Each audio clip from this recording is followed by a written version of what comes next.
John?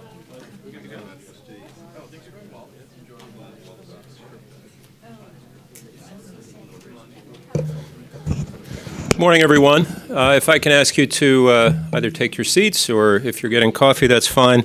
But just we want to get started in a timely fashion. Thank you all for coming here. I'm Tom Nagorski. I'm the Executive Vice President of the Asia Society, and thanks for joining us for this special edition of our Asia Briefing breakfast series, where you get a little breakfast and hopefully a little brain food as well. Before we get started, I just want to mention a couple of items on the calendar here at Asia Society New York. We are, as I probably don't need to tell this audience, into the new lunar year, the Lunar New Year, and we celebrate that, one of the longest standing Asia Society traditions here, with a special gathering called Moon Over Manhattan. It is this Saturday, beginning at about 1 in the afternoon. Food and drink and games and festivities meant largely for a younger generation, but tradition here has shown that parents and grandparents seem to have just about as much fun, if not more. 1 o'clock Saturday. And Tuesday night, I just want to mention a book event that may be of interest to this group, given that you're interested in the subject this morning. Our team at China File has a program called The Scientist and the Spy. It's the name of a new book. It's a true story about science, espionage, and paranoia in the U.S. China relationship. Kaiser Kuo will be here in conversation with the book's author, Maria Vistendahl. That is Tuesday night. And we invite you to listen to or subscribe to the new Asia Society podcast. It's actually not a new podcast, but it's been relaunched and rebooted. Weekly conversations about Asia from all the areas we cover, not just policy and business, but arts and culture, and many other things as well. It is called Asia in Depth. It's free, obviously, and we hope you'll join us in that way as well. So to get to this morning's subject, which, by the way, is this document, which I believe is available at the back. If you don't have one and want one, just let our team know. Kevin Rudd, its author or speaker, because it's a collection of speeches, he's, of course, president of the Asia Society Policy Institute, and both a former prime minister and foreign minister in his native Australia, but he's also been a student of China for much of his life, meaning not just Chinese history and the language, also the culture, and of course, the current affairs and politics of China. And since joining us here, almost 5 years now, Kevin has been busy looking at the U.S. China relationship. 5 years yesterday. 5 years yesterday. How about that? Okay, I should know that. Did you get your special fruit basket? No. Okay, it's coming. Yeah. Okay, sorry. Happy anniversary, Kevin. But Kevin and his team have, among many other things in the Asia-Pacific realm, been looking at the U.S.-China relationship, the damage that's been done to it in recent years, and given that we're a bridge-building organization, how to set about, in the most constructive ways possible, repairing and rebuilding some of those bridges. On several occasions last year, Kevin gave in-depth speeches and assessments on the relationship in a great many different geographic and sort of thematic locations, from New York to Beijing to the West Coast, Silicon Valley, West Point, think tanks around the world. They were different because of the different audiences and the different moments that Kevin was covering, and those addresses are collected along with a special introduction from Kevin in this collection. It is called The Avoidable War, The Case for Managed Strategic Competition. This morning, Kevin will offer some reflections on the state of the relationship, some of the thoughts he has put forward in the report and those speeches, why he thinks that war is avoidable, and the work that has to be done to keep it so. Then our moderator will join Kevin here on the stage. Michael Greenwald is a managing director at Tiedemann Constantia, an investment management firm. He has previously worked in senior roles at the U.S. Treasury Department and in various capacities involving the worlds of financial diplomacy and the U.S. intelligence community. Great to have you with us here, Michael. Those watching from beyond the room on the webcast, as always, you can send your questions for Kevin Rudd or for Michael, by the way. I think this session, from what we've been hearing, there might be a sort of moderating back and forth between them. But if you have questions, send them by email to moderator@asiasociety.org, or you can use the hashtag for these events, Asia Society Live. Without further ado, please welcome the president of the Asia Society Policy Institute, Kevin Rudd.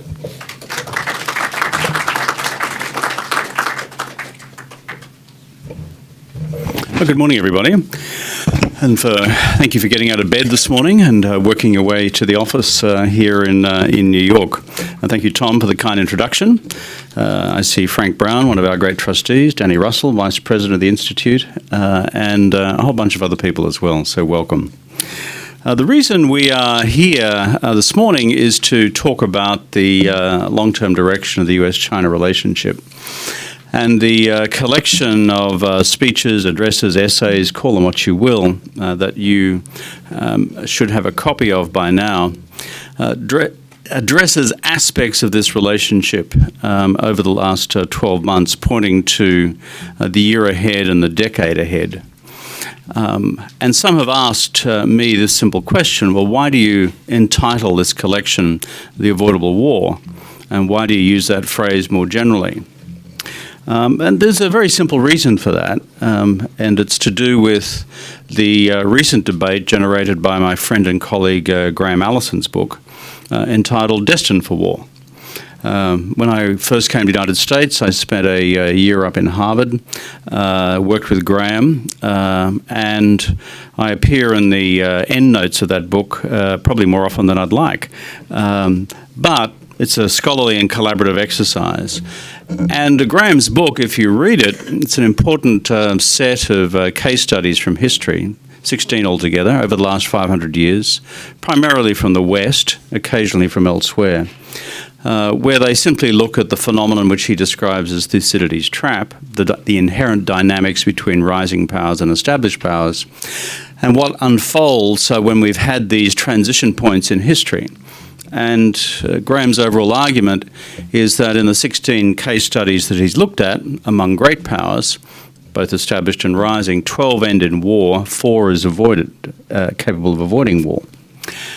Now, Graham's book, if you look at it carefully, actually doesn't then become a normative book, which says, therefore, because of all this, fasten your seatbelts. We've got a 2 out of 3 risk of these two countries, the United States and China, ending up in a shooting match.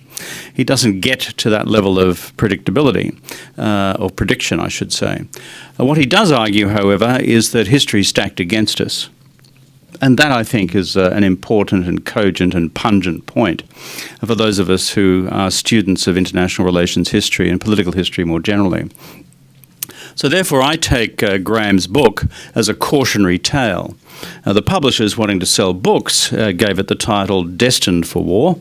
I think anything that mentions war on the front page in American bookstores seems to do pretty well. Revolutionary War, Civil War, Destined for War, having the war, getting over the war. That's a separate essay. I'm sure de Tocqueville had something to say about that a long time ago in examining the American condition. But if you look carefully at the text of the book, it does not deal with either the inevitability of war, in the case of the U.S. China relationship, long term, nor does it deal with what particular strategies could be employed by either the United States or China independently, nationally, bilaterally, or collaboratively to reduce the possibilities of conflict between these two countries. So, therefore, This series that I've done, we published a similar series 12 months ago. This is volume 2, is seeking to build up a body of literature on how to think through the dynamics of this relationship between these two extraordinarily powerful countries, which are now the two most powerful countries in the world. And is it possible to organise a set of mutually agreed dynamics between them which manages the long-term strategic stability of the relationship? Or alternatively, it's just sit back and see and what happens. And I'm a little too cautious myself to simply trust those sorts of dynamics to the vagaries and dynamics of real power politics. The second point I'd make is if you read the text carefully, then what I seek to do is to define this particular set of essays and in its introduction as leading to what I call the decade of living dangerously. That's the 2020s. So why do I say that? It's not just a cute and semi-poetic phrase, the decade of living dangerously. We try wherever we can in Australia to alliterate. That's our substitute for poetry. But it is more on the question of what is looming in this extraordinary decade ahead, which would cause us to conclude perhaps at the intersection point between Chinese and US interests becomes so acute that the probabilities of one form of conflict or another become much greater than in the past. So why do I say that? Well, if you look at the structural factors at work in the US China relationship, we're familiar with them. It is the world, and the United States in particular, coming to grips with the sheer critical mass of Chinese power. It's big. We all know that. Ever since we've been kids, we've spoken about how many people live in China.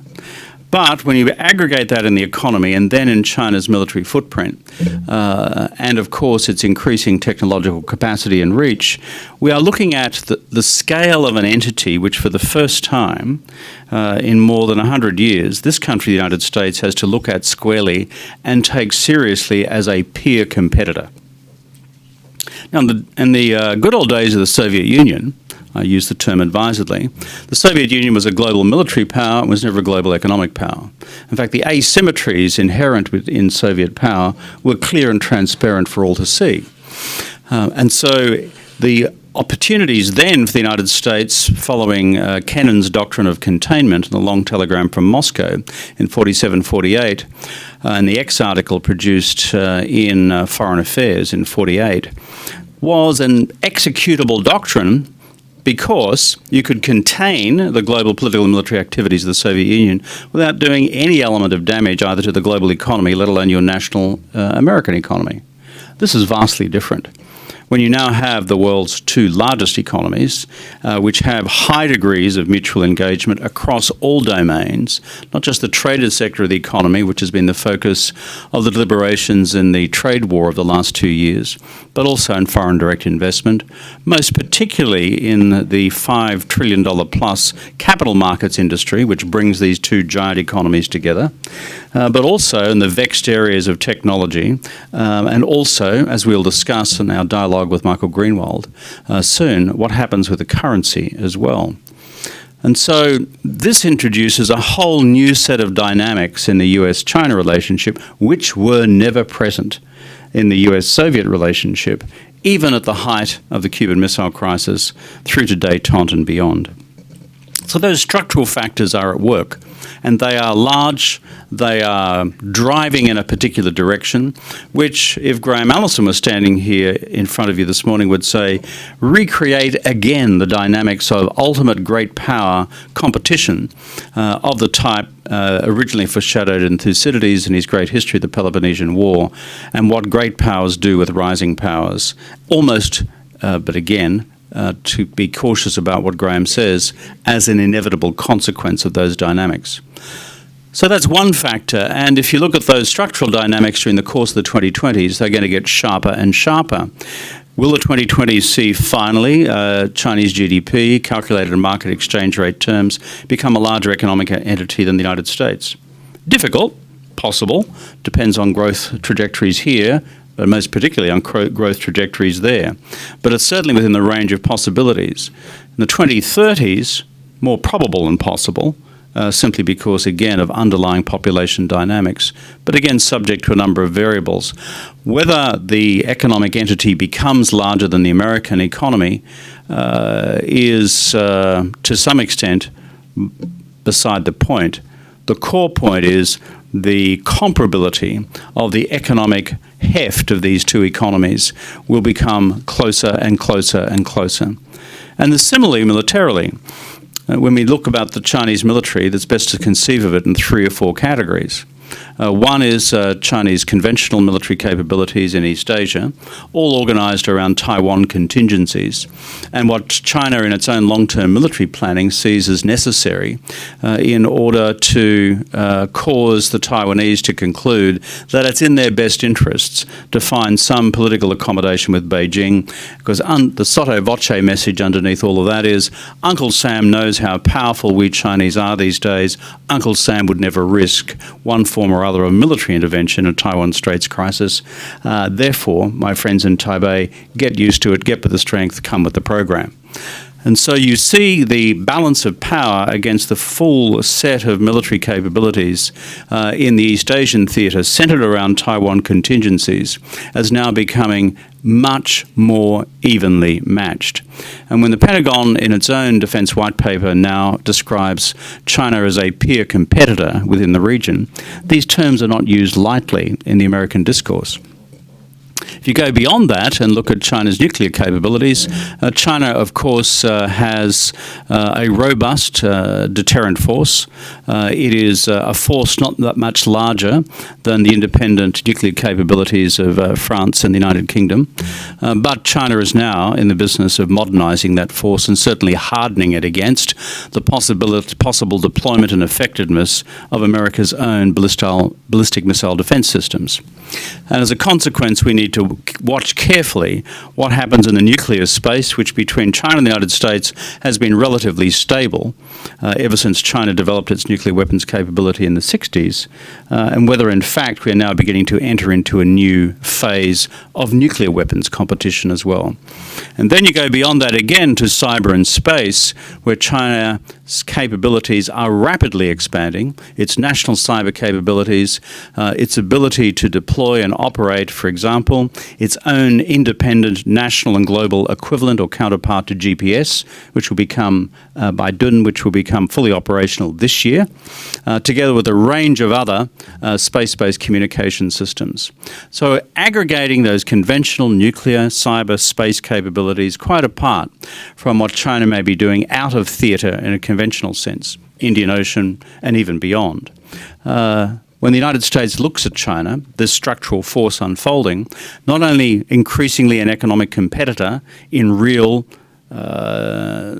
critical mass terms, but in those critical subcategories of military capability and reach, also becoming an entity which must be reckoned with on equal terms. So they're the structural dynamics of why it's a year of living dangerously, as these two graphs increasingly intersect. But at a qualitative level, beyond the quantitatives I've just mentioned, there are also critical events which are unfolding in the decade ahead. I know enough about politics, international relations history, that events matter, because events of one form or another, predicted or otherwise, can have a capacity to generate crisis, and if crisis management systems are not effectively deployed, crisis, when improperly managed, can create conflict or even war. And we look at the unfolding events of the 2020s, 2 or 3 stand out in my mind most particularly. The first, of course, is what happens in this great democracy. Americans congratulate themselves regularly by saying it's the world's oldest democracy. I just leave that to one side, but you can think that if you'd like. But it's a very robust democracy, this country, the United States. So you're going to have presidential elections this November. Nobody in this room, I think, is capable of making a prediction who will prevail. We don't know who the Democratic Party candidate is, and we have no idea what President Trump's trajectory will be, let alone his tweeting pattern will be between now and November. But I think everyone in this room would agree it could go either way, but so too does this qualitative dynamic intersposed across the top of these structural forces that I referred to before, which is what will be the content of future U.S. national China strategy. Not the trade war, not tariffs. That's just a micro part of a much wider equation, looking at the total fabric of economic engagement, the total fabric of foreign policy competition, looking at the total fabric of strategic policy and security policy rivalry. And there is a huge question mark, therefore, hanging over that question. You might say the Trump administration's policy is set. There's a new national security strategy released at the end of 2017, which defines the United States as a defines China as a strategic competitor. Well, that's the declaratory intent.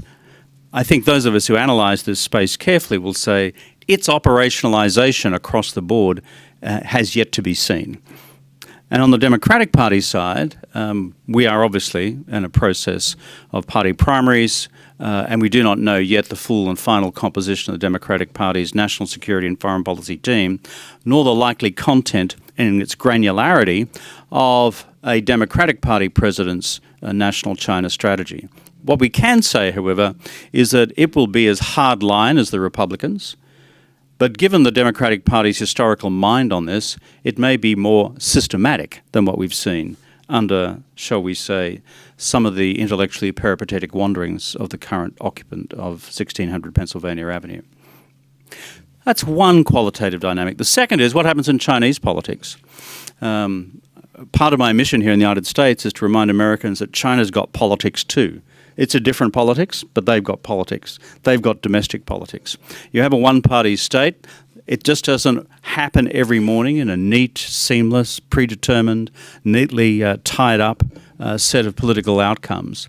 The push and shove within Chinese Politburo politics, Standing Committee politics, Central Committee politics, and across the entire vast machinery of party and state is huge. But the big date I want you to focus on is 2022. That will be the year where we see whether or not Xi Jinping is reappointed for a further term as President of the People's Republic of China, and associated with it the substantively more powerful positions of General Secretary of the Chinese Communist Party as well as Chairman of the Central Military Commission. Because for the last 30 years, more or less, those three positions have proceeded in tandem in the one person. Where Xi Jinping has broken file and broken ranks is that he uniquely has said of the post-Deng political leaders that he would perhaps like to see a self-imposed two-term limit abandoned. And that's why you saw constitutional change on this question a year or so ago. But the changing of the constitution of itself does not automatically result in his reappointment for a third term. My view is it's probable, but it's not inevitable. And that brings us into a much more close analysis of the internal dynamics and fault lines of Chinese domestic politics. Xi Jinping, for the United States, represents a formidable competitor and potential adversary. Xi Jinping does have a national strategy for China. He does have a national military modernization plan. They do have a national economic strategy, even though you see the ebbs and flows of its articulation in a given year. There is a profound view of Chinese politics, which is to further constrict the space for private individuals and to increase the space to be occupied by the party and ideology. If Xi Jinping is reappointed, and on the balance of probabilities he will be, this will of itself represent a formidable long-term challenge for the United States. In fact, if Xi Jinping is reappointed, my own projection will be that you are likely to see him as China's leader throughout the 2020s and into the 2030s. By the time you get to 2032, Xi Jinping by that stage would be in his early 80s. And against ancient Chinese political maxioms, a mere boy in terms of the beginnings of his Chinese political career. In fact, a mere lad when it comes to U.S. presidential politics as well, when you come to think of it. That's a second, as it were, qualitative dynamic. The third I will leave you with is this, and that is what happens on the core question of Taiwan. This has been the hardy perennial of U.S. China relations both before Nixon and Kissinger in '72 and after. It has not gone away.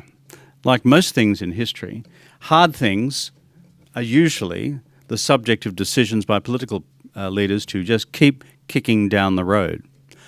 I'm not opposed to that. I think there's a lot of wisdom in kicking some things down the road. You bring some things to a head, well, be very careful how, in fact, it then manifests itself and resolves itself. But on the Taiwan question, 3 quick points and then I conclude, and then let's go to a dialogue. It's as follows. Number one, our Taiwanese friends, through their own internal democratic election processes, have just re-elected President Tsai Ing-wen for another term as the country's president. And it was a thumping majority. She secured almost 60% of the vote. Not entirely driven out of the Hong Kong dynamics, which people in this room will be familiar with in terms of Hong Kong protest movements filtering over into Taiwanese domestic politics, and the Taiwanese Democratic Progress Party, which has always been more antithetical to Chinese mainland interests than the KMT. The Democratic Progress Party saying, you want one country, two systems, have a look in Hong Kong, therein lies Taiwan's future, vote for me. Now, it turned out to be a reasonably persuasive political narrative. But there are pre-existing factors too, concerned with internal KMT disarray, that's the other party, but also other particularities in Taiwanese domestic politics. And so the bottom line is Tsai Ing-wen is there through to mid-decade. Is Tsai Ing-wen, the newly re-elected president, likely to get into the business of becoming more overtly provocative towards Beijing? I don't think so. But the fact of her existence alone, that she has been so significantly reaffirmed by the Taiwanese people, causes people in Beijing to conclude that the normal processes of political discourse, shall we say economic leverage, geostrategic leverage, are having the reverse effect in terms of the Taiwan factor. In other words, they begin to conclude that the processes of peaceful reunification throughout the Jiang Zemin period into the Hu Jintao period are producing no net result. And to conclude on this, understand full well that in the mind of the Chinese Communist Party, in their worldview, their 世界观, the fact that Taiwan remains outside the sovereignty of the People's Republic of China is unfinished business for the Chinese Revolution. And we, as outsiders, might say, it doesn't make sense. Why would you potentially throw your entire nation's interests on the line against the potentiality of a Taiwan folly? Well, can I just say, look at history and look at how various initiatives were launched from the Crusades through to the wars of religion, through to the what unfolded in intra-monarchical disputes in 1914 between Serbia and the Austro-Hungarian Empire. In other words, rationality and what we would describe as rational self-interest as a theory of political action, as a theory of international relations behaviour, doesn't necessarily follow. There are other elements of alchemy involved in this equation.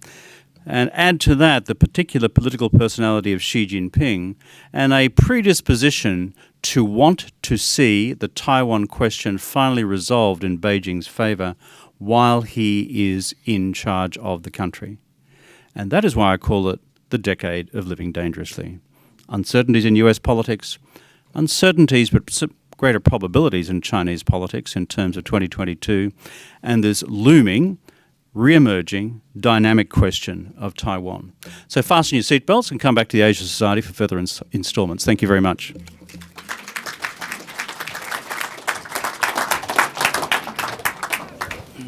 Great. Thank you, Kevin. It's wonderful to be here at the Asia Society this morning. The U.S. has been gearing up for a long-term tug-of-war with China, a rival increasingly viewed as an existential threat. As China advances and rises to prominence on the international stage, it's becoming clear to the global community that the U.S. and other international partners can't ignore China. The trade war escalation, as we've seen, has provided a wake-up call to businesses around the world, and we'll get to the impact given the virus taking place today. Phase one of the trade deal, as we have seen, rolled back some U.S. tariffs on Chinese goods, and it required China to increase purchases of U.S. goods and services by $200 billion over 2 years. Unfortunately, there's still many unanswered questions going forward.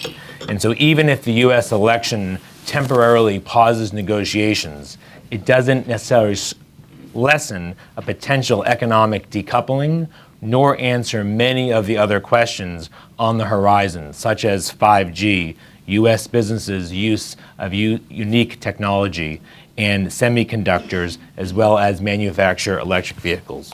So, Kevin, I want to begin with, obviously, the concerning developments in the region and in China with the virus. And given we've seen that most U.S. businesses have been cutting half operations, we've seen that Russia has closed their border, and there's been a lot of steps being taken. How do you see this compared to what was done with the SARS outbreak? And obviously we're at different levels now, but it's very concerning. Yeah, it's a reminder for us all, Michael, that beyond the cut and thrust of politics, geopolitics, and the sorts of military and economic analyses that I've just been running through, global pandemics is not just a topic to bob up from time to time in interesting academic seminars with public health officials. It's real life and death stuff. And we've been around this race course a few times in recent history, starting with the Spanish flu epidemic of 100 years ago, which killed more people in the Spanish flu than were killed on the battlefields of France within a year of the conclusion of the war, First World War, through to more recent phenomenon, SARS being one of them, and now the coronavirus being another. Secondly, I think the reason why there is much confusion, and I'm cautious about the fact of what I don't know. I'm not an epidemiologist. I'm not a medical expert. I'm not a scientific researcher. I'm just a graduate in Chinese history.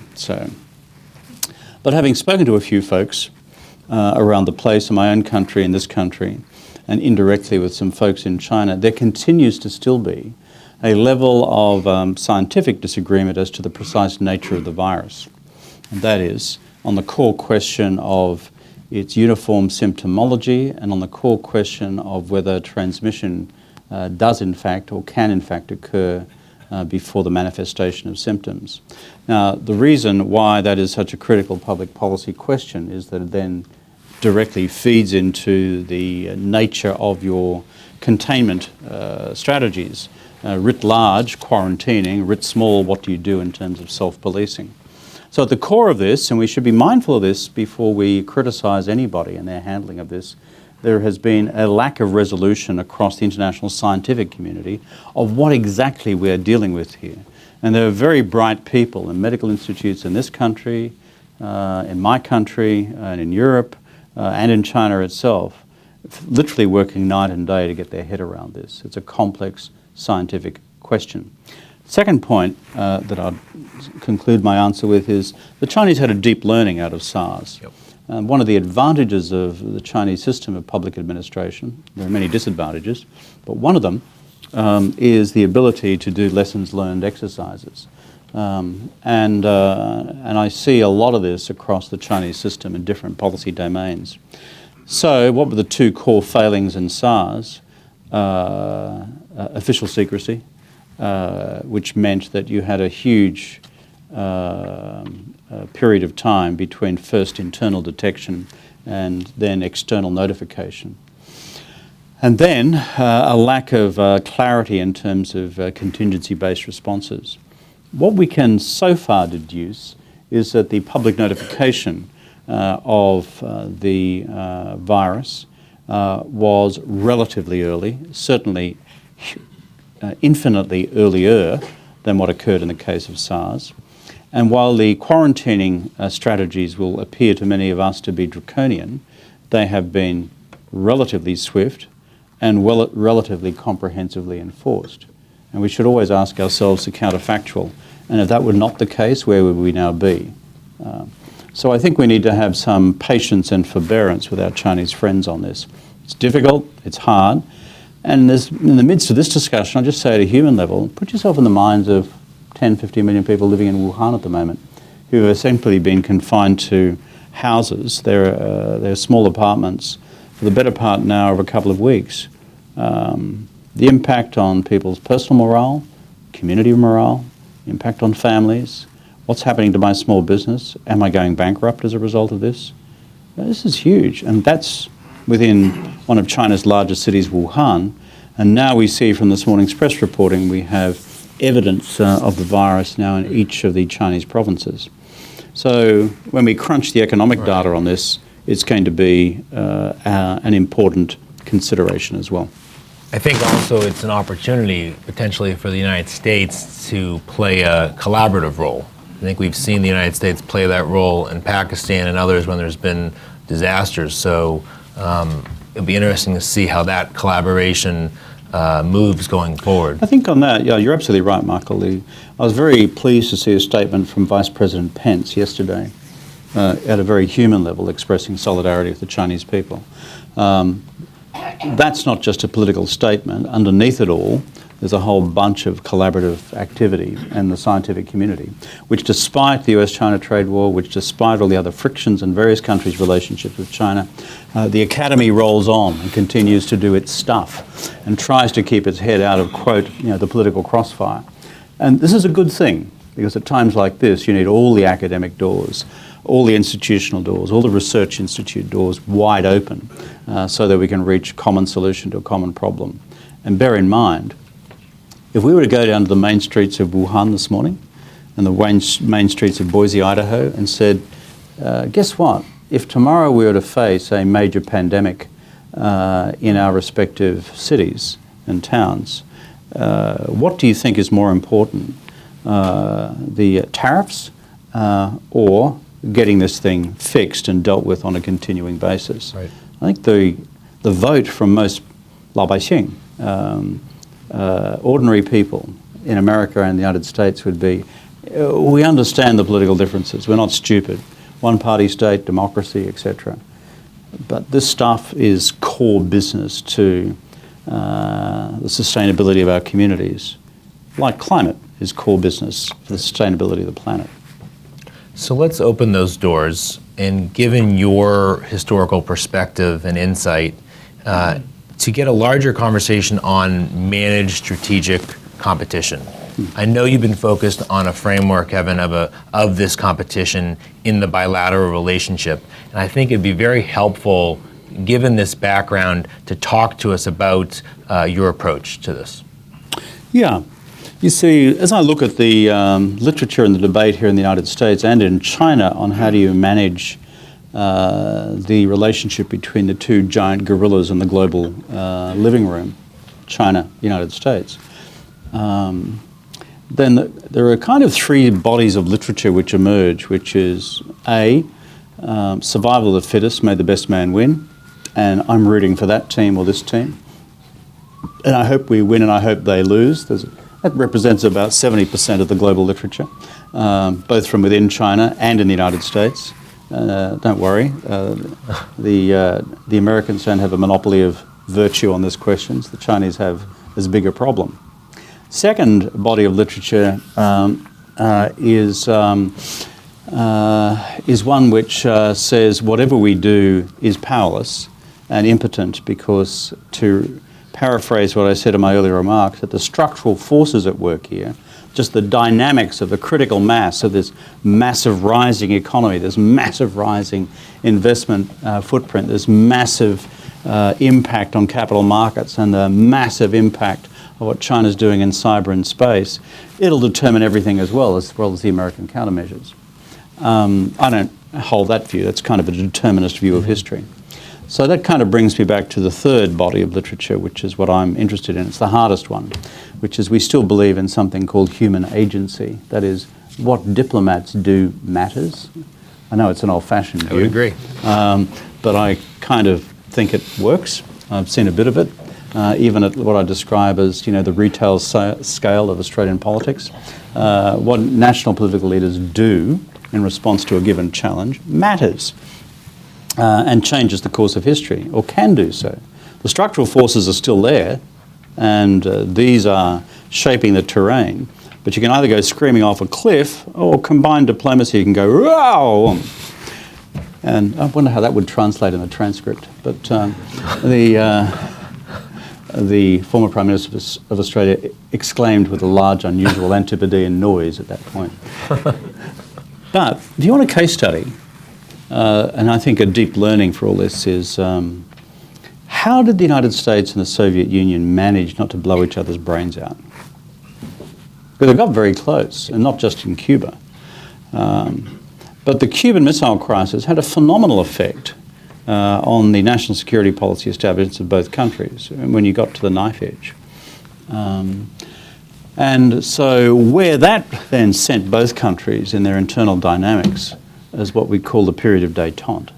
And détente emerged after a lot of backwards and forwards between Washington and Moscow by the end of the 60s.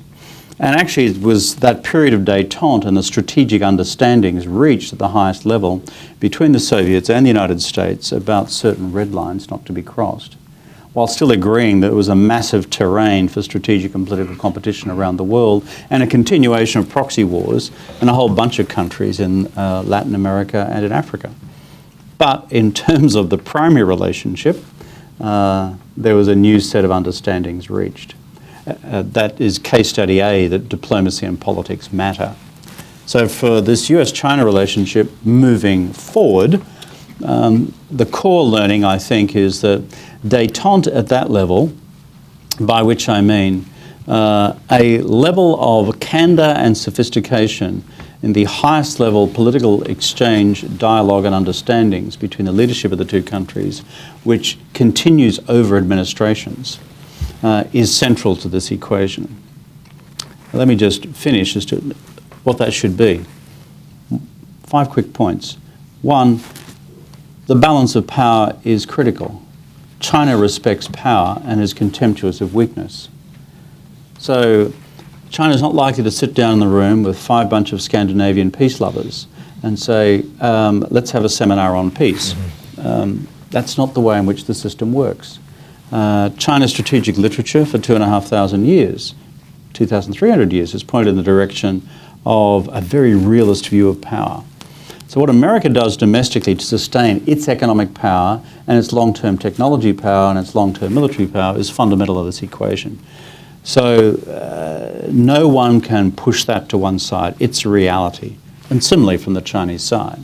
Number 2, at a level of high diplomacy, understand intimately but privately what each side's fundamental red lines on core interests are.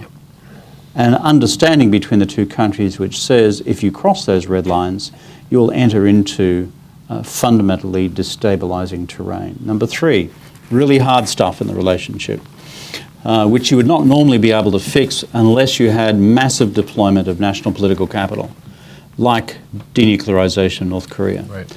There's only 2 countries that can make that work, the United States and China, in my view, apart from the people in Pyongyang. But the ultimate lever is Chinese oil supplies into the North Korean economy. That plug has never been unplugged for a whole range of reasons peculiar to the Chinese state. But I simply use this as an example.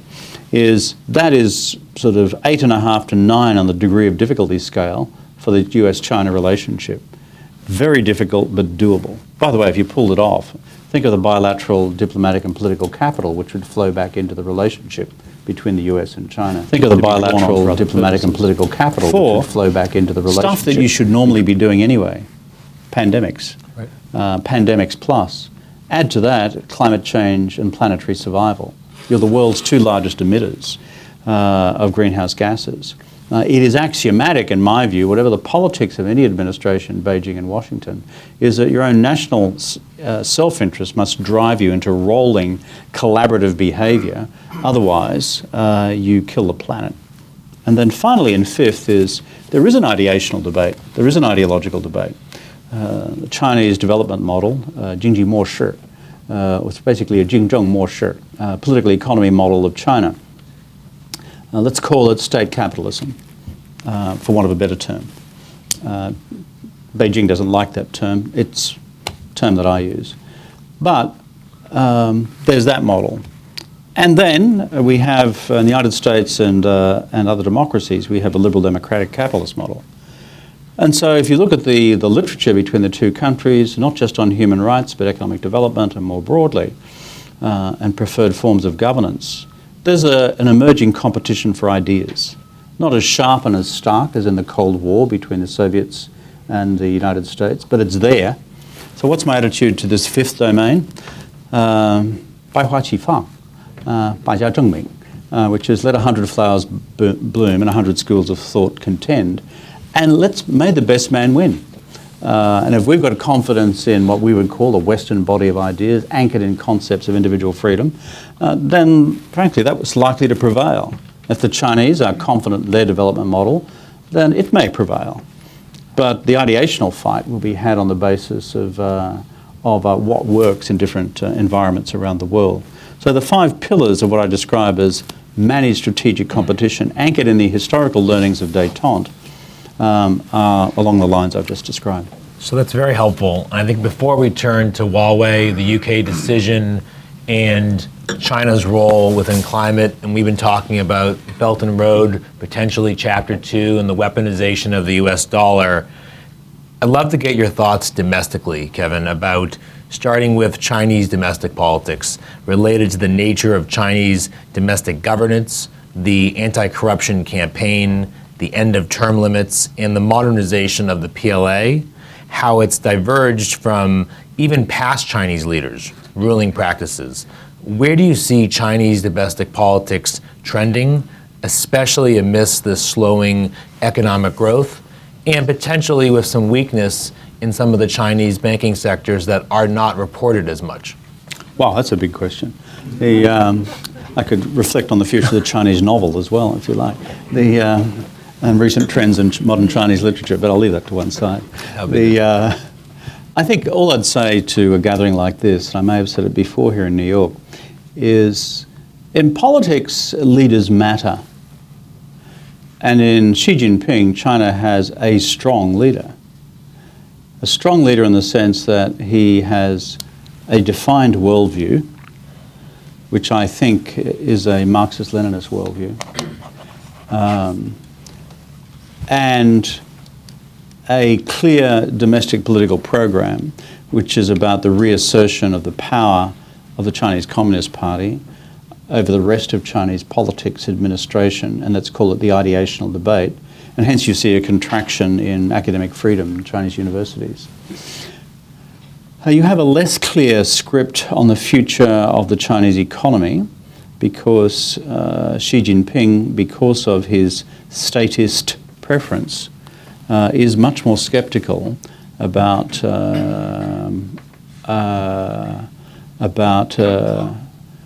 providing greater and greater space for the Chinese private sector to operate in. A man who has a clear view of what sort of military he wants, hence the massive reorganization of the Chinese PLA, which was launched in 2015, a 5-year readjustment period, which is on paper supposed to conclude this year, contraction in the military regions, as well as the reprofessionalization of management and the reorientation of PLA resources towards the Navy, towards the Air Force, away from the Army, and in the direction of the new capabilities in cyber and space and the deployment of AI. So in terms of a real, as it were, formidable, as I said before, political competitor slash a potential adversary for the United States, Xi Jinping is a very strong leader. But here's the question mark. As we move into the events of 2022, as any good Marxist dialectician will tell you, every given action will produce an equal and opposite reaction. And so if you push the Chinese system this way, in the favour of an anti-corruption campaign to clean up the party to secure its future, in support of state-owned enterprises and thereby contracting the space of private firms, to crack down in the universities and to fundamentally turn the military leadership on its head, you create a lot of enemies. And a lot of people within the system who are not happy. Now, the great unknown question in Chinese domestic politics is at what point in any political system, and most particularly China's, do these forces coalesce and find themselves giving expression into a defined political action against the leader. Now, we may think that China doesn't care much about the rule of law and constitutional arrangements. But the Chinese Communist Party is an interesting beast. Given the period of Mao, it does operate on the basis of the constitutional arrangements of the party. And that's okay, not to worry. It's probably my wife ringing, wondering where I am. Is that the only opportunity there is for an effective correction in terms of the future direction of Chinese politics will occur in the lead up to the 20th Party Congress. It's the party constitutional mechanism to bring this all to a head. You would be a brave soul to stand up in the Standing Committee of the Politburo leading up to the preparatory documents of the 20th Party Congress in 2022 and saying, Comrade Xi Jinping, love you lots, but frankly, no, just gone too far for me. I'm not voting for you. So someone might quietly shuffle you from the room at that point. But what I'm saying is, even in the history of party congresses in the previous 19, back to the first Congress held in Shanghai, in the back of a room, back of a building in 1921. If you look at the history of the congresses of the Chinese Communist Party, these are the formal occasions where these critical leadership decisions are taken. I do not think it's probable that Xi Jinping will be impeded from his ambition, but we need to analytically focus on the antibodies created in the system between now and the end of 2022. So turning to Huawei, some point out that the U.S. China tech Cold War is very close to a real arms race and the development of a lethal autonomous weapons. While both sides likely know the danger, the distrust is quite high. At Davos, the chief of Huawei said that his company is prepared for any further U.S. attacks, but believes the world can avoid splitting into two separate technology systems. We saw this week the development with the UK allowing parts of Huawei into the system, which was a dramatic rift between London and Washington. We also saw the Chancellor Merkel in Germany came out with some pretty stark remarks about Huawei and the future and said that Europe can't afford to isolate China, particularly in a world where Europe matters less to Washington. And also, Merkel rejected the idea of decoupling economically and diplomatically from China, as many in Washington have been proposing. So given that the U.S. campaign to convince others to move away from Huawei has not been successful to this point, how do you view the campaign and the rift with Huawei going forward? If you look at it in its macro dimensions, on decoupling the two economies, which only emerged basically in the commentary and the academic literature, Torgel, about a year and a half ago. If you look for decoupling as a term to describe what's happening in the U.S.-China relationship, it's not been around very long. It's one of those words that kind of emerge in a journal article somewhere, and then someone reads it, and then someone else reads it, and then it's bonk. There it is, as the central organizing principle of U.S. grand strategy and the Chinese response. Well, I'm a bit more skeptical than that. And if in this collection of essays from me, there is a longish one at the University of California, San Diego, November last year, where I try to go through the entrails of decoupling. What's happening in trade? What's happening in FDI, foreign direct investment? What's happening in capital markets? What's happening in technology markets? What's happening on the question of talent, the universities, people? And what's happening on the question of currency. Right. And one I should address further in the future is what's happening on the question of technology standards and the regulation of technology, for example, digital governance and telecommunications governance in the future. All I'd say is on decoupling, the reality suggests it is so far partial and primarily focused on certain elements of technology. Huawei is the poster child of that. That's 5G telecommunication systems. The next cabs off the rank would seem to me to be what happens with semiconductors and what then is happening with supercomputers, and what then happens more broadly with artificial intelligence.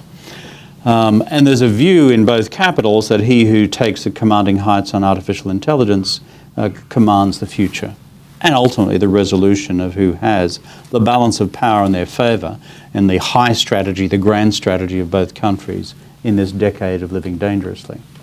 Second point is, how does China look at all that? Well, two big changes in political vocabulary since Xi Jinping came to office.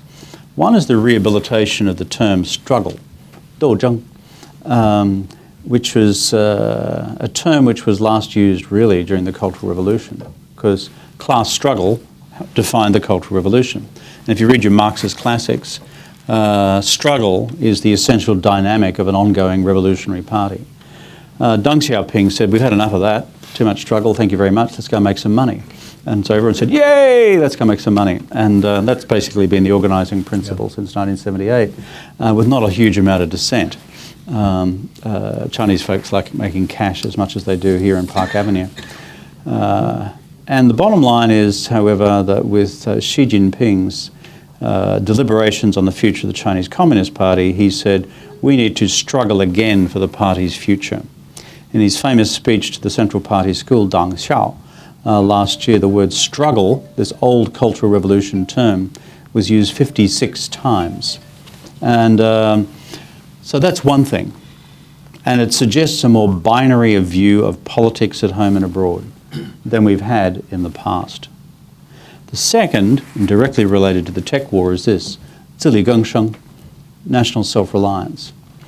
Now this term, 自力更生, self-reliance, again, was basically a Cultural Revolution term, and to some extent you could see its resonances in the 50s as well, particularly in and around the first great Maoist disaster, otherwise called the Great Leap Forward, which killed 30 million people. But now we have Xi Jinping, in response to technology decoupling, say we now need on technology 自力更生, national self-reliance.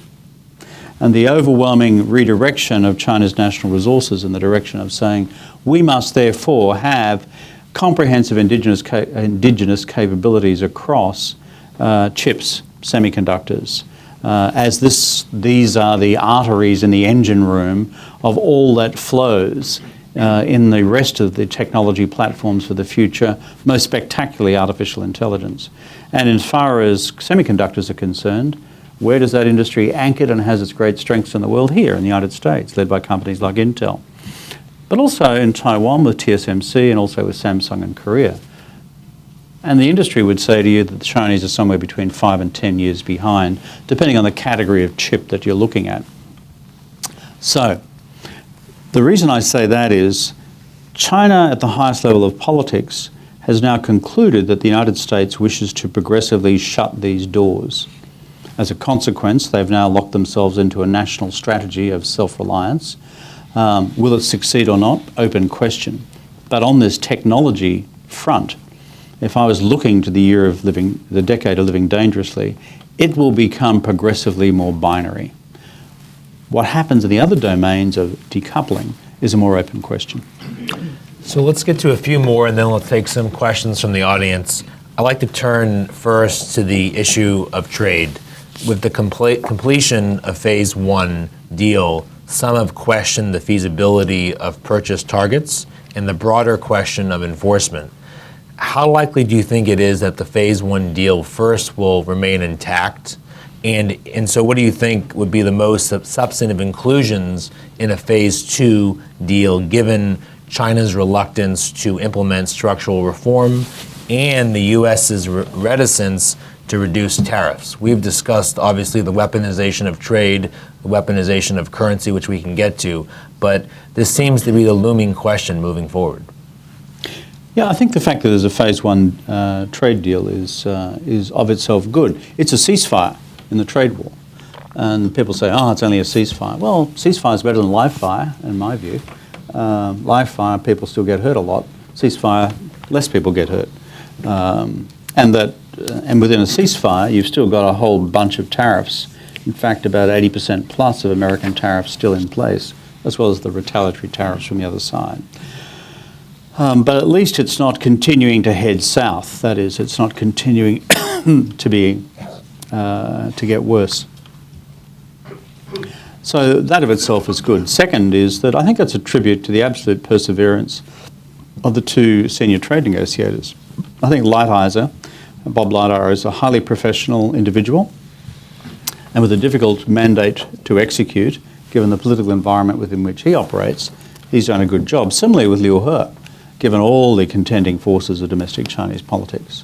But thirdly, why did we get there? The overwhelming political interests of both leaders was to stabilise this thing in 2020. Trump has a re-elect. Markets would tank if we got no agreement at all. Right. He'd already seen evidence of that multiple times during 2019. When each time that negotiations collapsed, you'd see 3 or 4 points come off the Dow within a space of a week. And so, as we know, the President of the United States may not be an avid reader of the Federalist Papers. He may not be a keen student of American constitutional law, but he does watch markets every morning. And that for him is his daily report card on how am I going. So, and Xi Jinping did not want a further tanking of confidence within China, leaving domestic economic policy settings to one side in China. He wanted to stabilise markets in his own country, but also regional markets, because China's intra-regional trade across East Asia is also impacted by a slowing of growth within the region coming off the back of a continuing trade war. So the macro-political justification or drivers towards getting a deal done were real. On the content of the Phase 1 deal, it's more substantive than you would think, leaving aside the purchasing arrangements. On technology, on intellectual property protection, on forced technology transfer, on trademark and patent, as well as certain other structural reforms, including access to new sectors of the Chinese economy for American firms to invest in. So on the substance of it, I mean, my personal report card is I give the thing 6 out of 10, which, given where we were before, is not bad. But what can has been kicked down the road? The big can that's been kicked down the road is the future of Chinese state subsidy to Chinese firms operating in the global marketplace. And pardon me for being pessimistic, but because this goes to the heart and soul of the Chinese domestic economic model, which is party, state, product champions, leaders, state support, the Chinese response is, so what's your problem? This is what we do. And they will look at a whole bunch of East Asian democracies and said, well, the Japanese did that with their support of their great private firms. South Koreans did this with the chaebol. Why can't we do it with the SOEs? Why can't we do it with our own indirect arrangements to support other firms? Like the rollout of Huawei's phenomenal global telecommunications system with masts going up right across Eurasia. I can't see, frankly, how that's just funded off the back of a single corporate balance sheet. But maybe I'm just naive, can't read my balance sheets properly. So this will be the central sticking point. What's the American response to that? It's interesting. The American response is, look at the structure of our tariffs, and we have imposed and have kept tariffs in those sectors of the Chinese economy which we, the United States, have concluded that the subsidies are greatest. And the way in which we, the United States, seek to level the playing field is by sustaining those tariffs across $250 billion plus of trade on those firms until you Chinese remove your subsidy and declare your level of subsidy to the WTO regulatory machinery. I don't think there's going to be a Phase 2 deal before the presidential election. It's too hard, and frankly I think both presidents would prefer to preserve the ambiguity of that going into an election season here. And 2021 in China, the 100th anniversary of the founding of the Chinese Communist Party, literally a red letter day for the party, and therefore they won't want to have a tanking of markets raining on their political parade next year. Well, speaking of markets, China is about to come out with a new cryptocurrency. The Chinese currency has stalled since 2015. and has been unable to overtake or really challenge the U.S. dollar, as you and I have discussed. The future of the U.S. dollar is a question that I think the central bank governor in China looks at every day and has tried to see how can China be more competitive with the United States with regards to currency. Given this stalled nature in 2015, they're looking to announce a cryptocurrency. And perhaps, as you and I have discussed, Chapter 2 or Phase 2 of Belt and Road may be an attempt by China to allow for the rest of the world to choose their cryptocurrency or other currencies, a basket of currencies away from the US dollar. Now, it may be delayed given the outbreak virus going on right now, but give us your thoughts on the implications of a Chinese cryptocurrency and what does that mean for the future of the US dollar? Yeah. Well, Michael, this is your field of expertise, so I'm going to throw the football back at you in a minute as well, because I think the gathering here today would welcome hearing your own reflections on this. Just a few more general observations about the centrality of this debate. When China looks at the United States, apart from your movies, what do they like most? What do they admire and respect most? They look at the US military and say, wow. And despite all the screw-ups in the Middle East, they look at the first Iraq War and the speed of the prosecution, the second Iraq War, the speed of the military victory in Afghanistan back in 2001, and they go, this country has phenomenal global military capability and reach. So remember what I said before? China respects power. Yep. What's the second articulation of American global power? The greenback. The Benjamin, the $100 note in particular. And they look at this and they say, wow, the entire international financial system hangs off this country's national currency. And so there's been deep learnings about this in the Chinese system going back more than 20 years. You follow these debates. And you would have seen in the course of the last decade plus successive efforts by successive Chinese administrations to make inroads into this at two levels. One, through a whole range of bilateral currency swaps, bilateral currency exchanges, with now 30 to 40 countries around the world to use direct payments from one currency into another currency without dollar intermediation to settle trade. Now, after almost 15 years of this, the last numbers I looked at was that at best you could see 5% of global trade-based transactions occurring between the renminbi and another currency. In other words, whatever people think about the United States on a given day, whatever they might think about President Trump on a given day, they do like the greenback. Okay. And the second factor which comes from that is Chinese said, well, that hasn't worked. I know what we'll do. We'll bang on the doors of the IMF and insist that the renminbi become part of the global basket of currencies through what's called the SDRs, the strategic drawing rights of the IMF. Well, that campaign of diplomacy worked. And the view in the many other Western capitals is that let's allow the renminbi to have that status. It will encourage other countries to include the renminbi as part of their own national foreign currency holdings. But then if you look at everyone's national foreign currency holdings at the moment, maybe 2% of everyone's foreign reserves are held in renminbi. Not a whole lot of confidence there. And of course the underlying factor here is the Chinese authorities continue to refuse to liberalise the currency, open its capital account and to float the dollar. And the reason for that is that because it's a one-party state, they don't want to yield political control to a bunch of people down here in Wall Street to manipulate Chinese politics from the outside, as the Chinese Communist Party would fear would happen. Their case studies, the Asian financial crisis and George Soros and everything else back 20 years ago, and what happened to the Malaysian ringgit and all the rest. Last point is, so will all that just hold where it is?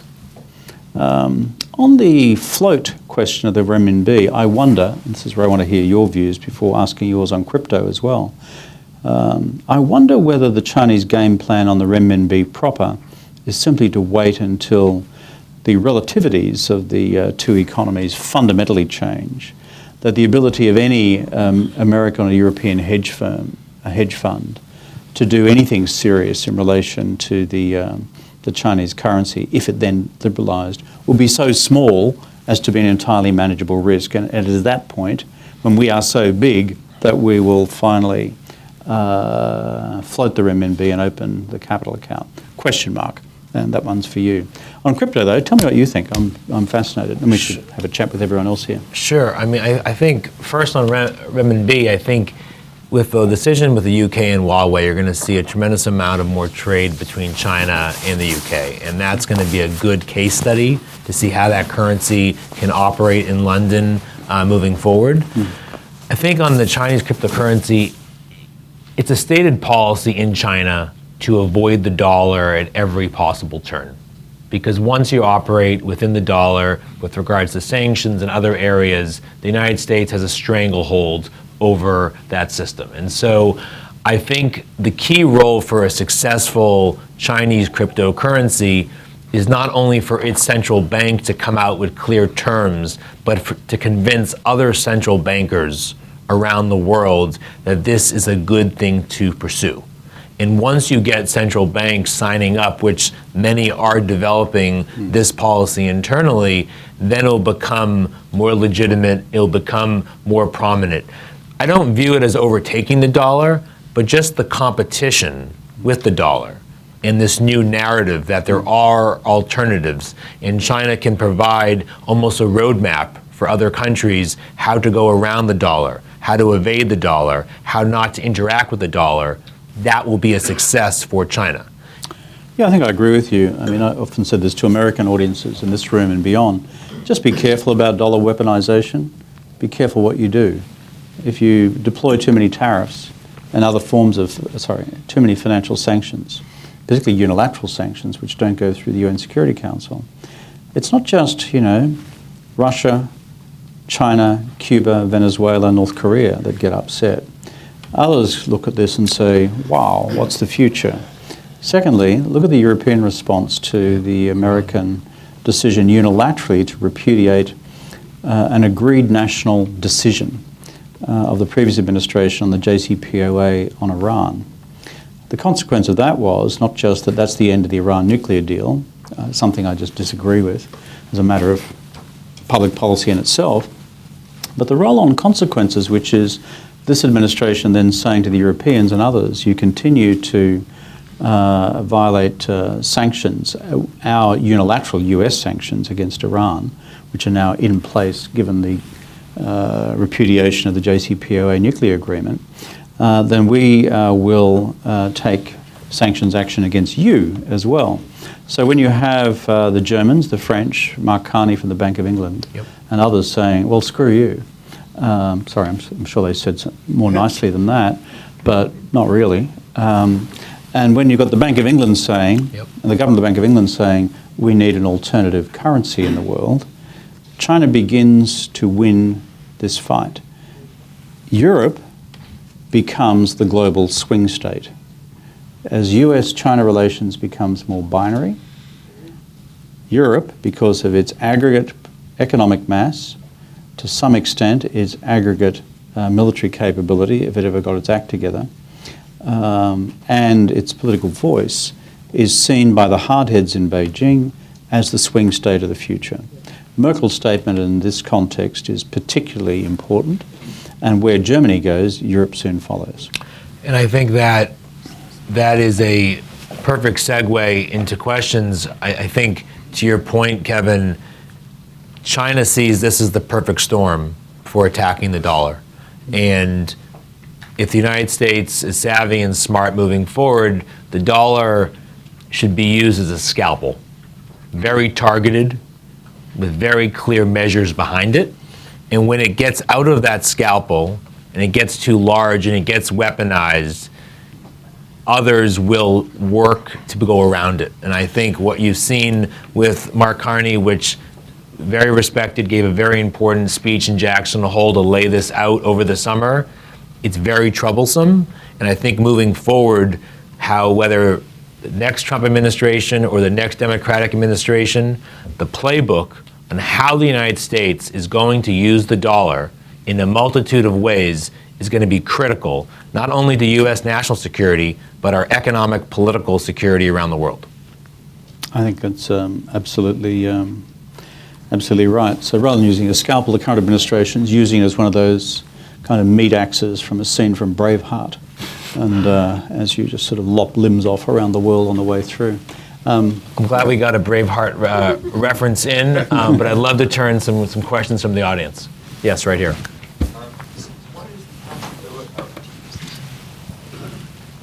Hi, my name is Ellery Gordon. I traded with China for many years. What is the possibility of China taking the Brazilian model and going to barter bonds as an alternative to currency? I think that the central bank governor there, it's part of its options, and they're looking for alternatives to do that because their currency hasn't been fully successful. So I do think that they would go there. I think that there hasn't been a successful case study in that market for them to put too much confidence. So I think it's more of a wait and see. But I know that the bank and experts that are advising them are drawing up white papers as we speak on those potential options. So I think that's an important area to watch. Again, I mean, I'll just add again my cautionary voice here. Anyone in the room or anyone listening who is from the United States financial services industry, if you're dealing with the Washington regulators, I'd really be sticking this up the top of your agenda. Guys, just cool it. I mean, you're creating a reaction, and I begin to think it's getting to the point of almost being too late. Not quite. The British and others don't seek to just do America in the eye on this stuff, but increasingly they conclude that they have limited alternatives for the future. Let's Frank you. Just a perspective on Huawei, I'd be interested in your thoughts. My own view is the reason the U.S. is playing hardball on Huawei is because most Americans think they already have 5G. Because Verizon and AT&T, you look at your phone, it says 5G. It's not really, but that's what it is. So the people, by and large, won't revolt. Look at a contrast. ByteDance owns TikTok, which is an app very, very popular among young people here. Very cooperative approach between the U.S. and China to fix it and to let the people have their TikTok. That's a really interesting observation, Frank. I've been to ByteDance in Beijing. It's a phenomenal company. You walk in the door, these people do TikTok and a bunch of other stuff as well. Yeah. And Jing and I sat down with their management team, including the CEO and founder. This is a very big global operation, and you go to the rooms where they operate from in Beijing, half of the rooms are foreigners. Kind of interesting. But to go to your core point, a US legislator and regulator was asked to deny American consumers of something they really like. Kind of interesting. And your analogy about 5G. And the problem with the 5G question is that, consumers will not know immediately they don't have it. But as the applications of 5G start galloping away from us, by us I mean the United States here, then you and the corporate community and corporate leaders like yourself, Frank, will know very soon what gap is opening up. And the hard-headed decisions being taken in London and Berlin at the moment on this, and Brussels, I think, begin to point in a different direction in terms of long-term economic competitiveness. And I think if you look at the struggle between our own Silicon Valley and Shenzhen, we're looking to buy time. And unfortunately, time's up. And I think going forward, the United States was looking forward to creating a campaign against Huawei to create an alternative. And I think it's a reality now that we need to move on to step two. And the Shenzhen is so unified, and it's an arm of the Chinese government. And so when you look at our Silicon Valley, and unfortunately it's become fractured internally within the United States, we need to reunify and we need to get to work. think so. I mean, I know the internal debates here about, splitting up some of the biggest firms in Silicon Valley. I've watched that carefully in the presidential debates. That would be a very big win for China. Just to put that at the side of your thing. Whatever your views of Google are, whatever your views of Facebook are, whatever your views of the other companies might be. Right here, Alex. So drawing from both of your policy backgrounds, obviously the cooperation between the global community and specifically the U.S. and China was kind of critical during the global financial crisis. And that, as a result, that collaboration between Washington, Beijing, and the rest of the G20 was sort of critical to sustaining sort of the international dollar-financed global economy. So obviously, taking from what we've discussed, looking at tariff pressures, looking at sanctions, there's obviously much less appetite for that kind of multilateral leadership. So in sort of a hypothetical financial crisis, do you both see that level of cooperation between Washington and Beijing as being possible in the same way as it is true in, say, coronavirus or climate change and other fronts? I've often thought about this because I was around the table for the first one as a co-founder of the G20. It was kind of interesting. At the London summit of March of 2009, about a decade ago now, which was the summit which determined whether, in fact, the Great Global Recession was about to become the Great Global Depression, and whether or not we'd learn the lessons of the 30s. It was a very focusing meeting and focused meeting. But around the table, the level of collegiality was quite impressive, including from those heads of government who didn't really understand the brief. But for those who did, and for those around them, everyone had an acute sense that this would be cataclysmic, collectively and individually, for our various countries. I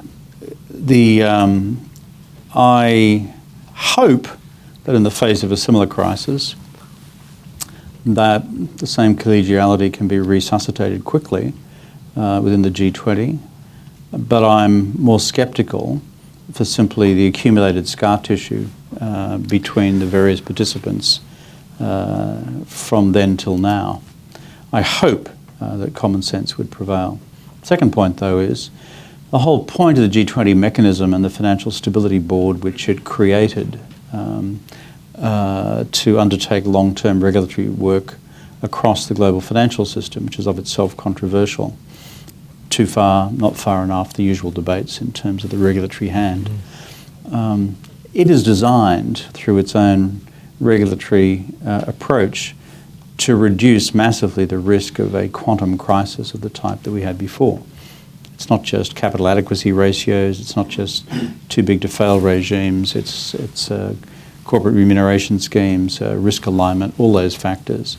There's 20, 25 regulatory initiatives which have come out of the FSB since then.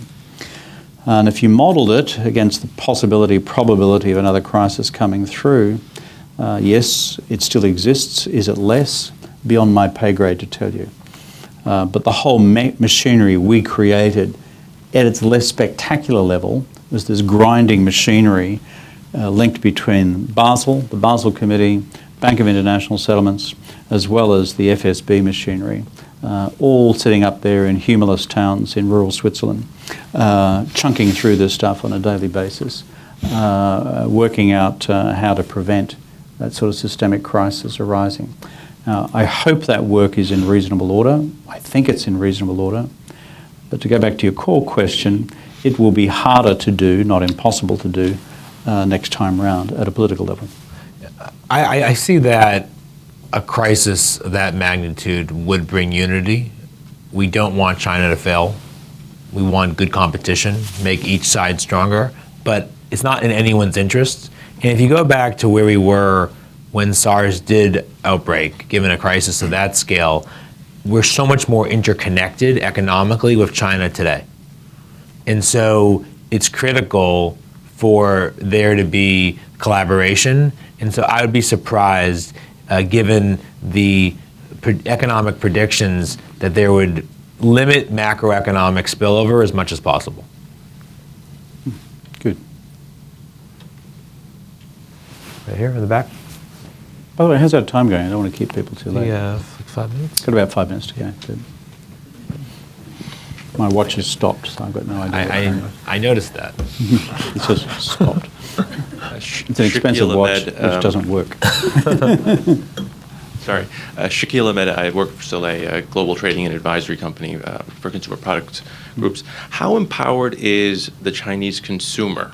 And what role will they play? Because some things we saw, if they feel they have to defend China, can there be a backlash against the U.S. and European consumer product brands? And how do U.S. companies take that into account? Something as silly as we saw was when the Huawei CFO was arrested in Canada, there was a backlash against Canada Goose jackets. Yeah, for a week or two. Can we see more of that scenario playing out over the next decade? Yeah, here is an entirely qualitative response. I can't give you any quantitative data, but I've been in and out of the country for about 35 years now. So Chinese consumers just like quality products, and they prefer to have access to the best stuff that's going. Yep. So you may have nationalist reactions which run for a season. I'd like to see the actual sales data by Canada Goose into China over not just a week or two, but a month or two, just to see what actually happened. But nothing like the good old Chinese consumer just to get out there and consume. And they kind of like good stuff, as most good consumers do. There are two big sources for China's long-term economic resilience. One is the strength of consumption, which has been a huge driver of China's growth, particularly during this period of transition out of phase one of the economic modernization strategy, labor-intensive, low-wage manufacturing for export, into a domestic consumer economy. The second has been the vibrancy of its entrepreneurial sector. The danger of Xi Jinping's political economy model is impact not on the first but the second, and that is if the Chinese entrepreneurs begin to feel more and more constraints in credit policy, in market access to their own domestic market sectors, in policy continuity, that is country risk, as well as party secretaries rampaging around your firm, suggesting that we study more carefully the thoughts of Xi Jinping before breakfast rather than getting shit done. It's if you prick that one, Yeah. I mean, you got experienced corporate leaders here in this room. It's a very fragile thing, business confidence, and the elements that make it up. And so that, for me, rather than consumer sentiment, is the big, as it were, domestic political vulnerability for the Chinese into the future. My only point would be that if you look at, there was a dip at the height of the trade war of Chinese tourists coming to the United States and certain products, but it was short-lived. I think the real question going forward is the control that China has over U.S. companies and what that means. So you look at the NBA in that case study. You look at the case study in Hong Kong with Cathay Airlines. So the weaponization of that market and what China does with its own consumers, that's going to be an important question. And I think what you've seen is U.S. companies have bowed down. The NBA has bowed down because they see how critically important that is. So that's the case study to watch. I think we have time for one more question right here. Thank you very much for the great speech and dialogue. Kevin mentioned that Europe could be the swing state for U.S. China relationships. What about, I'd like to have your thoughts. It's the Michigan of global geopolitics. I'd like to have your thoughts on the Asia Pacific, those countries such as India, Australia. Just a quick run of the board, if you like. If you're Xi Jinping with the big geopolitical map sort of spread out on the table, Standing Committee of the Politburo, cha beads, a cup of tea on the one hand, and he's asking the foreign policy team, so how are we going, comrades, across the world? And if you were to do the swing of them, I think this is what you're asking about swing states, they'd say, oh, let's start at the top. Russia, good. They finally worked out that they finally understood their place which is second fiddle. Very distasteful to a Russian audience, but if you look at Russia's conformity with central elements of Chinese strategy and policy, over the course of the last decade, it's been a profound change. And don't underestimate the historical importance of that, going back millennia. If you can control your northern borders, and what they call the northern barbarians, there were 4 barbarians: north, south, east, and west barbarians. But the northern barbarians had a habit of overturning the empire. They did it throughout history. So the fact that you finally got the northern barbarians under control, in this case the Russians, tick, DPRK, basket case, problems, but we're not going to. But on balance, where we have got to because of Trump's diplomacy with North Korea is that whereas 5 years ago, Xi Jinping had no relationship with Kim Jong-un, those doors are fully opened now, and the reason is the United States says it was okay to do so. Prior to that, North Korea was in the global sin bin because of its testing program, and even the Chinese and the Russians complied with the enforcement of that. Go to South Korea, in play from a Chinese strategic perspective. Because of the dynamics of the North Korean debate, because of internal debates within South Korea itself. But since some of the heavy-handedness of earlier Chinese responses to South Korea's deployment of THAAD, that is a theater missile defense system, you see a much greater sophistication in Chinese strategy now towards South Korea, as they see South Korea long-term in their mind's eye moving much more decisively into the economic and political orbit of China. That's their view. I'm not saying whether this is right or not. You're asking, how do I see it through a Beijing lens? Japan, more stable, less problematic than before, as Japan begins to execute, from a Chinese perspective, its own hedge.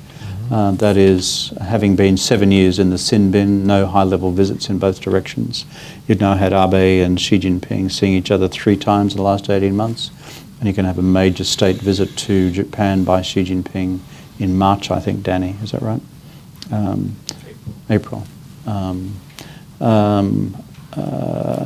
Southeast Asia, it's not exactly Europe, it's not the swing state, it's the swung state.